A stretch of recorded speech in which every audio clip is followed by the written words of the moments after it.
Olá, pessoal. Meu nome é Cristiane, eu sou professora de Geografia e na aula dessa semana nós vamos começar a falar sobre África.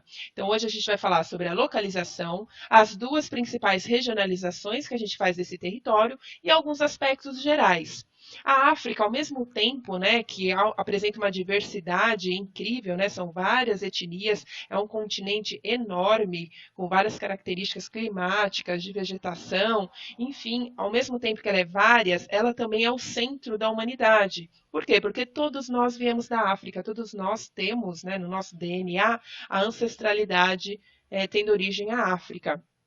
Então foram lá que foram encontrados, né, os fósseis mais antigos dos ancestrais humanos. Lembrando aí o que é um fóssil, né? Um fóssil é qualquer restos, né, restos de seres vivos ou vestígios de sua existência que estão bem preservados, né? Então eles são preservados por várias camadas ao longo de anos, de séculos, milênios, às vezes, né, depende da data, né, desse fóssil, e ele fica lá preservado, né, até que a gente consegue encontrar e reconstruir um pouco aí da nossa história. Então, primeiro vamos localizar, né? Eu coloquei aqui o mapa mundi, né, para a gente ter uma visão do todo, e coloquei o mapa da África. Então, ó, nessa parte aqui, né, onde eu estou colocando aqui o mouse, né, fica o continente africano. Então, ele é banhado, né, por dois oceanos, o Oceano Atlântico e o Oceano Índico. E tem, né, eu vou mostrar aqui em fotos mais ampliadas nos próximos slides, mas aqui nós temos o Mar Mediterrâneo, que é um mar importantíssimo que liga três continentes, né? Então, ao longo de toda a história da humanidade, essa área foi muito importante para o comércio, né, para a navegação, né, entre esses continentes, e ali era realizado, né, desde aí do início da comercialização, né, de produtos, né, do descobrimento entre si aí dos povos nessa região. Por quê? Porque facilita, né? Então, entre a Europa, a Ásia e a Europa. Então, o mar Mediterrâneo liga, né, um fator natural que liga esses três continentes. Então, uma área que foi muito disputada, né, por vários impérios ao longo da nossa história e apresenta até hoje uma grande importância. É no mar Mediterrâneo também que atualmente vários migrantes tentam, né, sair aqui ou da África ou da Ásia e tentar chegar na Europa. Então, principalmente aqui saindo da Líbia, né, tem uma rota aqui que eles usam, né, os traficantes. Então, pelo mar Mediterrâneo, eles tentam chegar na Europa. É um trajeto bem arriscado, né? Morrem muitas pessoas todos os anos tentando fazer essa travessia. E nós temos também o Mar Vermelho, né, que é outro mar importantíssimo dessa região, porque liga o continente africano ao continente da Ásia, né? Então, vindo aqui numa escala maior, né? Ó, aqui onde eu estou passando o mapa, o Mar Vermelho liga a África à Ásia e o Mar Mediterrâneo liga os três continentes. Então, aqui nesse mapa, né, que eu coloquei, aqui já está com as regiões, né? Mas não tem problema que eu coloquei esse mapa aqui porque ele está tanto com os oceanos identificados, as linhas aqui do Equador, do Trópico de Câncer, e no outro mapa não tinha essas informações, então por isso que eu coloquei ele, mas por enquanto ignore aqui essas regiões que a gente vai falar daqui a pouco. A África, comparando aqui, ó, a gente pode comparar aqui com o Brasil, né? Olha o tamanho da África, né? E olha o tamanho do Brasil, né? O Brasil, só o deserto do Saara, né, que fica dentro da África, ele acaba sendo maior do que todo o território brasileiro. Então, só para a gente ter uma dimensão do tamanho desse continente. Então, quando a gente fala de África, né, a gente costuma ouvir falar, não sei o que é a África, mas qual parte da África, né? A gente está falando, porque a África é o continente que tem o maior número de países e há uma diversidade imensa. Então, a gente não pode falar assim, a África, né? A gente tem que especificar bem e conhecer um pouquinho das suas características. Então, né, sim, ele é cortado, né, pela linha do Equador, ó. Então aqui tem a linha, né, do meridiano de Greenwich e aqui o paralelo Equador. Então ele é atravessado pelo Equador. Então nessas áreas aqui, né, tem um clima equatorial que vai influenciar a sua vegetação, tipo climático, né, são áreas mais quentes. Só para a gente ter uma ideia aqui, né, localizando, o Brasil também, né, atravessa aqui o norte do nosso país. A linha do Equador atravessa o nosso país e aqui fica bem no centro da África, né? Então, ó, seguindo aqui a linha, né? A linha do Equador passa pelo norte do nosso país, do Brasil, e ele passa pelo centro, né? Mais ou menos aí da África, do continente africano. O que mais que a gente pode falar? Esse continente também tem a influência aí, né, do Trópico de Câncer e do Trópico de Capricórnio. Então, é um continente tão grande, né, que ele está dentro, né, ele abrange os dois trópicos, tanto de Câncer quanto o de Capricórnio. O Brasil, né, em termos aí de comparação, né, temos aqui a linha do Equador e o Trópico de Capricórnio, né, lá embaixo, né. Então, temos aqui ó, tanto o Trópico de Capricórnio quanto o Equador. Agora, aqui, eu ia falar a Europa, a África, o território dele está dentro tanto do Trópico de Câncer como do Trópico de Capricórnio. Então, a variação climática, de vegetação, né, todos os aspectos físicos vão ser bem diferentes. Então, passando aqui, né, a gente localizou, né, o continente africano. Aqui, ó, eu coloquei um mapa mais ampliado, né, do Mar Mediterrâneo. Então, ó, o Mar Mediterrâneo liga aqui a Europa, a África e a Ásia. E o Mar Vermelho, né, principalmente a África e a Ásia. Vendo?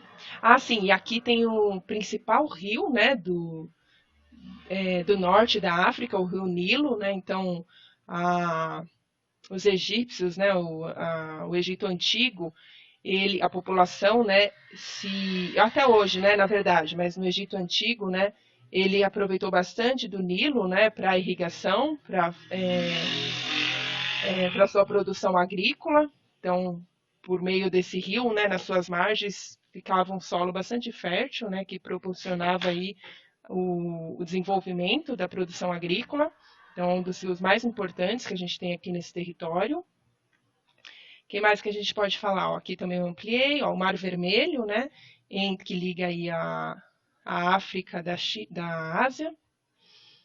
Então, também tem uma importância grande, né? Os recursos naturais sempre influenciam, né, a região, e dependendo aí, né, da localização estratégica, vai gerar disputas, conflitos ao longo dos anos, dos séculos. Então, nós podemos fazer duas regionalizações. Deixa a moto passar. Nós podemos fazer várias, né, regionalizações, na verdade, mas nós temos duas principais regionalizações do continente africano, né, que são em duas Áfricas e depois, né, a gente vai ver em 5 regiões. Essa que divide, né, a África em duas, qual o critério, né? Leva em consideração os aspectos naturais e religiosos também, né, mas basicamente naturais. Então, por exemplo, tá passando agora um carro aqui, gente, desconsiderem. É isso, né, gente? Aula gravada nessa pandemia, acontece essas coisas. Então, nessas duas regionalizações, a gente divide entre África do Norte, ou também chamada de África do Mediterrâneo. Então, o que é a África do Mediterrâneo, né? Vamos voltar aqui no slide. Porque ele está banhado pelo Mar Mediterrâneo. Então, toda essa parte norte, né, da África é chamada de África do Mediterrâneo, África Mediterrânea ou África do Norte, que são esses em cinza. Então, Egito, a Líbia, a Tunísia, a Argélia, Marrocos e o Saara Ocidental. Então, todos esses fazem parte da África do Norte. E temos a África subsaariana, que fica, né, abaixo do deserto do Saara. Então, o deserto do Saara, né, está mais ou menos localizado aqui, e o deserto do Saara, ele acaba sendo um divisor natural, né, entre a África do Norte e os demais países que ficam abaixo desse deserto. Então, como é o maior deserto do mundo, né, como eu falei, a extensão dele é tão grande que é maior do que todo o nosso território brasileiro. Então, é um divisor aí imenso, né, natural, um divisor geográfico que separa aí essas duas Áfricas, né, em duas Áfricas que a gente fala. E aí, né, comparando de modo geral, né, não específico, de modo geral, essas duas Áfricas, a África do Norte possui índices de desenvolvimento econômico superiores à África subsaariana, né, abaixo do deserto do Saara. os países têm, de modo geral, né, têm índices mais baixos, né? Então, tem uma economia menos desenvolvida, mais agrícola, né, menos industrializada, com exceção, né, de algumas ilhas, né, econômicas, como é o caso, ilhas, quando eu digo, não é ilha necessariamente, mas alguns polos econômicos, como é o caso da África do Sul, né, que é mais industrializada.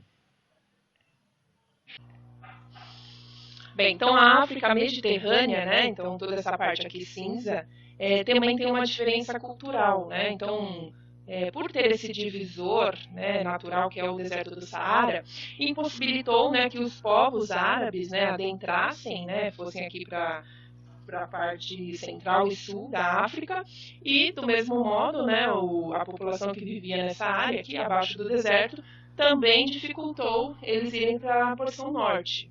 Então, por isso que a gente fala que é um divisor, né? Então, era mais difícil, né, a transição dos dois povos, tanto do norte para o sul, quanto do sul para o norte.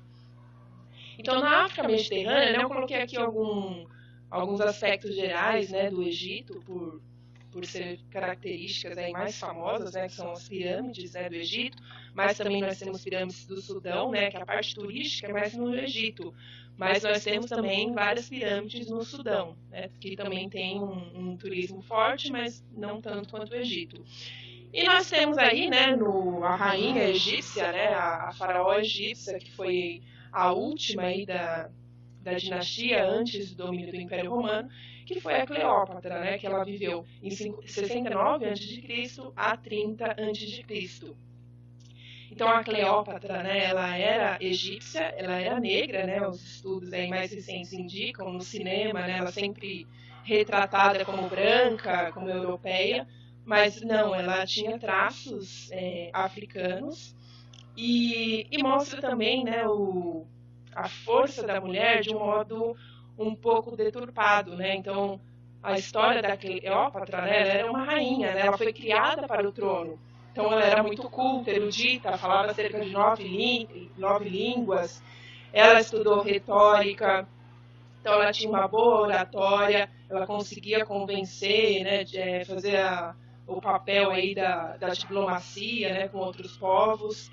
Então ela era uma rainha que fazia, bolava aí estratégias políticas. Ela, né, diz a história que ela envenenou, né, assassinou alguns opositores, mas ela, o que mais falam dela, né, que ela seduzia, né, os imperadores, né, dos outros reinos, enfim, colocava a força da mulher mais na sua sedução do que na sua inteligência, né? E Cleópatra, a sua sedução, na verdade, vinha por essa grande capacidade, né, de convencimento, de inteligência. Ela, imagina, ela falava várias línguas, né? Então, ela conseguia se comunicar com vários povos.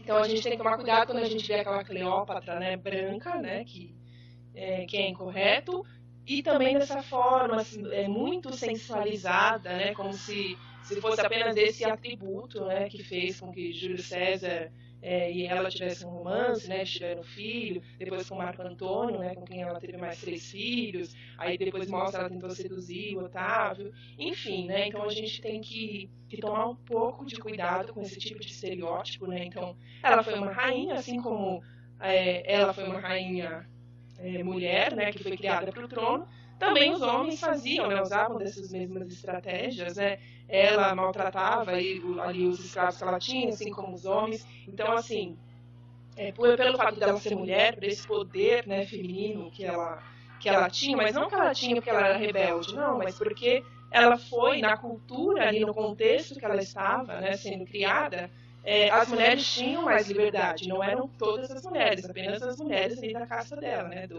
da realeza, enfim, né, da dinastia que ela fazia parte. Que mais, né, que a gente pode falar da África Mediterrânea?